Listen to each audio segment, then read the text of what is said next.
Now first understand the terminology of the tree. Now first again understand one tree. Get a one tree. Similar just like 10, 20, 30, 40, 50, 60, 70, 80, 90, 100. Okay. And again next one tree is suppose like 110. Okay. This is a tree. First we understand what is a root. And what is a root? Root is a spatial node. मैंने अभी जैसे पहले बताया कि root एक special node होता है. It is a unique node. It is a unique node and the further subtree are attached. ऐसा नोड जिससे कि सब ट्री क्या होता है आगे जाके अटैच्ड होता है. सब ट्री क्या होता है? सब ट्री ऐसा नोड होता है जिस नोड के बाद जो ब्रांचेस बनी है वो अलग अलग ट्री को डिनोट करते हैं. तो यहाँ यदि हम इसका पहले नोड यदि रीडिंग करता है, कर्सर यदि रीडिंग करता है, so first thing the root node. What is the root node? The first node is entered the first node. It is called the root node. So that this is the root node, and it is divided into the three subtree. Okay, it is divided the three subtree. Okay, first thing understand what is a root. Now second thing is a parent node. What is a parent node? The parent node, the further sub branches. Which node having the further sub branches means ऐसा node जिसकी branches आगे जाके हो सकती हैं. यदि मैं इस नोड की बात करूं तो ये एक पेरेंट नोड भी है, 10 एक पेरेंट नोड भी है और एक रूट नोड भी है. क्यों? क्योंकि इसकी ब्रांचेस अलग हो रही हैं. ये एक ब्रांच हो रही है, ये ब्रांच हो रही है, ये एक ब्रांच हो रही है. तो रूट नोड एक पेरेंट नोड भी है. यदि मैं इस नोड की बात करूं 20 एक नोड है. 20 नोड में भी क्या हो रही है? फर्दर ब्रांचेस क्रिएट हो रही है. एक 50, 60 और 70 की हो रही है. So that this is also a parent node. This is also a parent node because of it is branching the two nodes 80 and 90. And 40 is also a parent node because it is branching the one node. It is a 100. Okay. And the 50 is again as the parent node because of it is single branch is a 110. But 60 is not a parent node because of it is not having any branches. Okay. So this is a parent node. This is parent node. This is a parent node. This is a parent node. This is not a parent node. And this is not a parent node. And this is not a parent node. Okay. And next again understand the what is a child node. जो parent node होंगे और जो further branches में divided हो जाएंगे, जो node further branches में divide होंगे तो वो जो नोड होंगे भाई पेरेंट वही होगा जिसके चाइल्ड होंगे. तो जो पेरेंट है उसके जो नीचे के नोड होंगे वो हमेशा चाइल्ड नोड कहलाएंगे. So that 20 is also parent node of the 50, 60 and 70. But 20 is also a child node of the 10. Okay. So that the 10 child node are the 20, 30 and 40. But it is also a parent node. So that it is child of the 20 is 50, 60 and 70. Similar to 30 parent child node are the 80 and 90. And 100 is also a child node. Okay. Clear? So that the child node, what is the definition of the child node? Child node वो node होगा जिसका parent होगा. जिस node का parent है वही child node होगा. Okay, understand. Second thing is clear what is a child node. Now third thing what is a leaves node. Now we understand now what is a leaves node. Leaves node वो node होते हैं जिनका कोई भी child नहीं होता. No having any child, it is called a leave node. तो so that 110 there is a no child, there is no child, this is a leave node. And this is 60 is not any child. This is also a leave node. This is also a leave node. This is also a leave node. This is also a leave node, and this is also a leave node. The leave node also known as the terminal node. Leave node को ही हम terminal node भी कहते हैं. Leave node को हम terminal node भी कहते हैं. जो leaves node होंगे वो हमारे terminal node भी कहलाएंगे. Okay. Now next terminology is next हम समझते हैं कि डिग्री ऑफ द नोड क्या होता है. तो डिग्री ऑफ द नोड का मतलब ये होता है कि जो भी नोड है वो नंबर ऑफ कितनी ब्रांचेस में डिवाइडेड हुआ है. सपोज 10 जो है वो कितनी ब्रांचेस में डिवाइड हुआ है? 1, 2 and 3. This is called the degree of the node. तो डिग्री ऑफ द नोड यदि मैं 10 की डिग्री ऑफ द नोड निकालूं कि 10 का डिग्री ऑफ नोड कितना होगा, तो डिग्री ऑफ नोड कितना होगा? 3 होगा. ओके. 20 का डिग्री ऑफ नोड निकालूं तो कितना होगा 1 2 and 3. It is divided into the 3 sub tree. 1 2 and 3. Degree 20 की कितनी होगी 3 होगी. 30 की डिग्री कितनी होगी 1 और 2. क्यों? क्योंकि इसकी दो ही ब्रांचेस हैं तो इसकी डिग्री कितनी होगी 2 होगी. 40 इसकी ब्रांचेस कितनी है? इसकी ब्रांचेस कितनी है? ओनली 1. ठीक है, तो ये इसकी ब्रांचेस एक ही है. इसकी ब्रांच कितनी है? 1 है. 50 की ब्रांचेस कितनी? 1 है. इसकी डिग्री कितनी होगी? 0 होगी. इसकी डिग्री कितनी होगी? 0. क्यों? क्योंकि इसकी कोई भी ब्रांच नहीं है. तो ऑल लीव नोड. तो हम कह सकते हैं जितने भी लीव नोड्स होंगे, जितने भी लीव्स नोड होंगे, देखिए ये लीव नोड है, लीव नोड ऐसा कोई भी चाइल्ड नहीं है, तो जितने भी लीव नोड्स होंगे always the degree of the node जो होगा वो हमेशा कितना होगा? 0 होगा. अब डिग्री ऑफ द ट्री यदि हम फाइंड आउट करते हैं कि डिग्री ऑफ द ट्री क्या होगा, तो डिग्री ऑफ द ट्री कहलाता है, डिग्री ऑफ द ट्री कहलाता है maximum value of the tree in the terms of degree. Okay, तो मैक्सिमम वैल्यू ऑफ ट्री, तो maximum value of the tree की क्या दिख रही है आपको? 3 दिख रही है in the form of degree. तो degree of the node in this figure क्या हो जाएगी? 3 हो जाएगी. इस पूरे फिगर की डिग्री कितनी हो जाएगी? ट्री की डिग्री कितनी हो जाएगी? 3 हो जाएगी. Okay, now next understand the what is the level of the tree. अब हम समझते हैं कि लेवल ऑफ द ट्री क्या होता है. Next thing is level of the tree क्या होता है. तो लेवल ऑफ द ट्री क्या होगा? ऑलवेज जो हमारा रूट नोड होगा, दिस इज डिफाइंड, ये डिफाइंड है कि जो भी हमारा रूट नोड होगा, ये हमारा रूट नोड है, तो रूट नोड हमेशा लेवल पे होगा. जो एक लेवल पे होगा उस लेवल का नाम होगा लेवल 0. ओके, देन जितने भी इसके एडजेसेंट नोड आते जाएंगे इसके बाद एक के बाद एक, there are the adjacent node of the further classified, it is called the addition of the level. तो addition of the level, what is the level? This is the level 1, this is the level 2 and this is the level 3. So that the maximum level of the tree is the 3. What is the level? What is the maximum level of the tree? In this figure, it is a level 3. Okay, so this is called the level of the tree.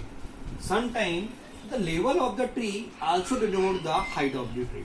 Next thing, we understand the what is the height of the tree or a depth of the tree. हम अगला समझते हैं कि height of the tree या depth of the tree क्या होता है. तो हम पहले समझते हैं इसकी फॉर्मल डेफिनेशन कि हाइट ऑफ द ट्री क्या होता है. Simply it is a very simple. हम हमेशा जब भी हाइट ऑफ द ट्री निकालते हैं तो हम लीव जो हमारा रूट नोड है या जिस नोड की हम डेप्थ निकाल रहे हैं या हाइट निकाल रहे हैं, जिस भी नोड की हम हाइट निकाल रहे हैं उस नोड से, यदि सपोज मैं 10 नोड की हाइट निकाल रहा हूं तो इस नोड से मैं लीव नोड तक, अभी आपको पढ़ाया कि लीव नोड क्या होता है. तो लीव नोड क्या होगा? तो बेसिकली जिसका कोई भी चाइल्ड नहीं होगा वो लीव नोड कहलाएगा. तो यदि मैं इसकी चाइल्ड की कनेक्शन निकालूं कि लीव नोड तक आने पर नंबर ऑफ एडजेसेंट कितने नोड हो रहे हैं, एडजेसेंट एजेस कितनी हो रही हैं, जो मैक्सिमम होगी वही उस नोड की हाइट कहलाएगी. अभी देखिए मैं यदि इस वाले नोड की निकालता हूं तो इसके पास 3 ब्रांच है. 3 ब्रांच से यदि मैं हाइट निकालना चाहता हूं, मैं सपोज इस वाली ब्रांच से निकालता हूं हाइट, तो 1 2 एक ऑप्शन मेरे पास ये हो सकता है. तो हाइट निकालने के लिए हम सबसे पहले मैक्सिमम कंसंट्रेट का लगाते हैं, मैक्सिमम निकालते हैं, पहले मैक्स लगाएंगे. कितनी ब्रांच है? 1 2 3 ब्रांच है. तो मैं यदि इस वाली ब्रांच से आता हूं तो 1 adjacent edge and second adjacent edge, एक ऑप्शन मेरे पास 2 ये होता है. फिर यदि मैं इसको लेता हूं फिर देन इसको सिलेक्ट करता हूं तो फिर मेरे पास कितना होता है? 2 होता है. फिर मैं इसको लेता हूं, यदि यहां से आता हूं तो 1 2 3, मेरे पास दूसरा एडजेसेंट क्या मिलता है? 3 मिलता है. ये तो मैंने इस ब्रांच को लेके बनाया. अब मैं इस ब्रांच को लेके बनाऊंगा तो 1 2 1 2, इसका नेक्स्ट ऑप्शन कितना बचा? 2 ही बना. फिर अगला बनेगा तो कितना बनेगा? फिर से 2 ही बनेगा. लेकिन मैक्सिमम लगाना है तो मैक्सिमम कितना हो गया? 3. तो इस वाले नोड की हाइट कितनी हो जाएगी? मतलब कॉमन सी बात यह है कि यदि मैं किसी भी नोड की हाइट निकालता तो उस नोड की हाइट से लेके लीफ नोड तक मैक्सिमम नंबर ऑफ एडजेसेंट तक हमको ट्रेवल करना है. तो मैक्सिमम नंबर ऑफ ट्रेवल करेंगे तो इस नोड की 3 निकलेगी. एंड देन सेकेंड, यदि मैं इसकी निकालता हूँ हाइट ऑफ द ट्री, इसकी हाइट निकालता हूँ हाइट ऑफ द नोड 20 का कितना है? या तो मैं इसको लेके लीव नोड ये है, लीव नोड ये है, इसको निकालूंगा तो 1 1 आएगा, इसको लेके निकालूंगा तो 2. तो what is the maximum? 2 is maximum. तो हाइट ऑफ द ट्री है, हाइट ऑफ द नोड क्या होगा? 20 का. 2 होगा। यदि मैं इसको लेके बनाता हूँ या यहाँ से चलूँ तो हाइट ऑफ द ट्री कितनी आएगी, 1 ही आएगी। इसकी हाइट ऑफ द ट्री कितनी आएगी, 1 ही आएगी। ठीक, इसकी हाइट ऑफ द ट्री कितनी आएगी, क्योंकि एक ही एज है, 1 एडजेसेंट है, 1 आएगी। इसमें कोई भी एडजेसेंट नहीं है तो हाइट ऑफ द ट्री कितनी आएगी, 0। इसकी हाइट ऑफ द ट्री कितनी आएगी, नोट 0। इसका height 0, height of the tree 0 and this is 0 and this is also a 0. Okay, so this is called the height of the node, different nodes, but this is सारे nodes निकाल लिए तो ये height of the node कहलाया। लेकिन यदि मैं इस पूरे ट्री का हाइट ऑफ द ट्री निकालूं तो हाइट ऑफ द ट्री पूरा निकालूं तो what is the maximum height of the any node. तो maximum height of the any node क्या है, इसमें maximum height of the any node कितना है, 3 है। देखिए 3 2 1 1 0 1, तो व्हाट इज द मैक्सिमम 3। तो हाइट ऑफ द ट्री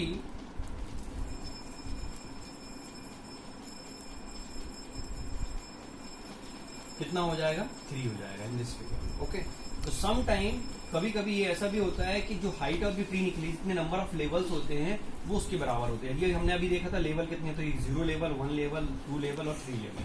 तो 3 लेवल थे, so that the height of the tree कितने कहलाएगी, 3। और इसी को हम डेप्थ ऑफ ट्री भी कहते हैं, इसी को हम डेप्थ ऑफ द ट्री भी कहते हैं। तो डेप्थ ऑफ ट्री भी कितनी कहलाएगी, 3 कहलाएगी। या तो हम ये कहते हैं या तो हम। ओके, नाउ स्टूडेंट, अब हम समझते हैं प्रीडिसेसर क्या होता है। प्रीडिसेसर और सक्सेसर, इसकी मीनिंग हमें तब समझ में आएगी जब हम इन नोड को इम्प्लीमेंट करेंगे। तो नोड्स कैसे इम्प्लीमेंट होते हैं, किसी भी तरीके से जो हमारा ट्री स्ट्रक्चर बनाया तो ट्री नोड्स हमारे इम्प्लीमेंट होते हैं क्या, एरे फॉर्मेट। एरे फॉर्मेट में यदि मैं देखूं तो ये जो रीडिंग स्ट्रक्चर होगा वो कैसे होगा, इस तरीके से होगा, 10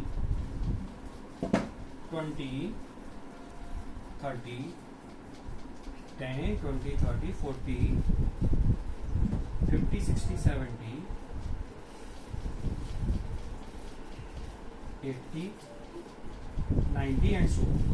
ओके, जब हमारे ट्री स्ट्रक्चर को यदि हम इम्प्लीमेंट करेंगे या हम इसको ट्री को इम्प्लीमेंट किया जाएगा तो इसको हम एक एरे फॉर्मेट में इम्प्लीमेंट करते हैं। सभी लोग जानते हैं कि एरे क्या होता है, तो एरे फॉर्मेट में हम इसको इम्प्लीमेंट करते हैं। तो सक्सेसर या प्रीडिसेसर ये बताता है कि ये नोड जो है पहले रीड हो चुका है या मैनिपुलेट हो चुका है, तो ये इसका मतलब होता है प्रीडिसेसर। यदि मैं इसकी बात करूं कि 70, यदि मैं बोलूं कि 60 का प्रीडिसेसर क्या होगा, क्या होगा, प्रीडिसेसर की बात करूं। प्रीडिसेसर मतलब यानी जो पहले रीड हो चुका है या पहले इंप्लीमेंट हो चुका है। तो 60 का पहले क्या हो चुका होगा, 20। क्यों, क्योंकि 60 का पेरेंट कौन है, 20 है, तो इसका प्रीडिसेसर कौन कहलाएगा, 20। तो 60 का पेरेंट्स 20 है, तो इसका प्रीडिसेसर क्या कहलाएगा, 60's predecessor is equal to. Okay, similar to यहां मैं बात करूं 90 का प्रीडिसेसर क्या होगा, तो 90 का प्रीडिसेसर क्या कहलाएगा, 30 कहलाएगा। 110 का प्रीडिसेसर क्या कहलाएगा, 50। क्यों, 110 के पहले 50 क्या हो चुका होगा, रीड हो चुका होगा। प्री मतलब पहले रीड हो चुका है या पहले एग्जीक्यूट हो चुका है। नाउ नेक्स्ट थिंग समझते हैं कि सक्सेसर क्या होता है। सक्सेसर वो होता है कि ये नोड के पहले कौन सा नोड क्या हो चुका है, रीड हुआ है, जस्ट इसका अपोजिट, प्रीडिसेसर का जस्ट अपोजिट। क्लियर है, ओके। तो मैं यहां यदि मैं बात करूं यहां पर 20 की बात करूं तो यहां पर 20 का सक्सेसर क्या होगा, सक्सेसर मतलब आने वाला नोड कौन सा रीड होगा। तो 20 के बाद आने वाला नोड, क्योंकि 20 के चाइल्ड कौन कौन से, 50 है, 60 और 70 है, तो इसका सक्सेसर कौन सा कहलाएगा, या तो इसका 70 होगा या इसका सक्सेसर 60 होगा या इसका सक्सेसर 50 होगा। तो 20 का सक्सेसर क्या होगा, 60 भी हो सकता है, 50 भी हो सकता है और 70 हो सकता है, जस्ट अपोजिट। ओके, तो 20 सक्सेसर इज 60। सिमिलर टू यहां में यदि मैं बात करूं कि 30 का सक्सेसर क्या होगा, या तो 90 होगा या 80 होगा। क्लियर है, तो सक्सेसर का मतलब समझ में आया आपको, सक्सेसर मतलब बाद में रीड होने वाला नोड, प्रीडिसेसर मतलब पहले रीड होने वाला नोड। ओके, तो ये क्लियर हो गया कॉन्सेप्ट, प्रीडिसेसर क्या होता है और सक्सेसर क्या होता है। नाउ नेक्स्ट लास्ट टर्मिनोलॉजी समझते हैं जिसका नाम है सिबलिंग। कि अब सिबलिंग क्या होता है उसके बारे में जानते हैं कि सिबलिंग किसे कहते हैं। ऐसे चाइल्ड नोड सिबलिंग, ऐसे चाइल्ड नोड जिनके पेरेंट कॉमन होते हैं या जिनके पेरेंट एक होते हैं, जैसे 50, 60 और 70। इसका पेरेंट क्या दिख रहा है आपको? 20। ठीक है। 80 और 90 का पेरेंट क्या दिख रहा है? 20। 80 और 90 का पेरेंट कितना है? 30 है। तो ये दोनों आपस में क्या होंगे? सिबलिंग होंगे। ठीक, ये तीनों आपस में क्या होंगे? सिबलिंग होंगे। ठीक, इसका कोई सिबलिंग नहीं है, क्यों? क्योंकि इसके पास और कोई दूसरा एडिसेंट नोड है ही नहीं, इसके पास भी कोई इसका सिबलिंग नहीं है। इसके सिबलिंग की बात करें, 10 की सिबलिंग की बात करें तो इसके सिबलिंग कौन कौन से हैं? 20, 30 और 40। क्यों? क्योंकि ये इसके क्या है? चाइल्ड नोड है। क्लियर? तो समझ में आया कि व्हाट इज सिबलिंग किसको कहते हैं? सिबलिंग वो नोड होता है जिसके कॉमन पेरेंट होते हैं। तो इसका कॉमन, इन तीनों के कॉमन पेरेंट क्या दिख रहा है? 10। इसके कॉमन पेरेंट क्या दिख रहा है? 20। इसके कॉमन पेरेंट क्या दिख रहा है? 30। ओके, तो this is called the sibling. Next lecture में हम पढ़ेंगे कि बाइनरी सर्च ट्री क्या होता है, और उसके आगे हम पढ़ेंगे बी ट्री और बी प्लस ट्री कैसे इंप्लीमेंट होता है, इसके बारे में जानेंगे। Okay, thank you.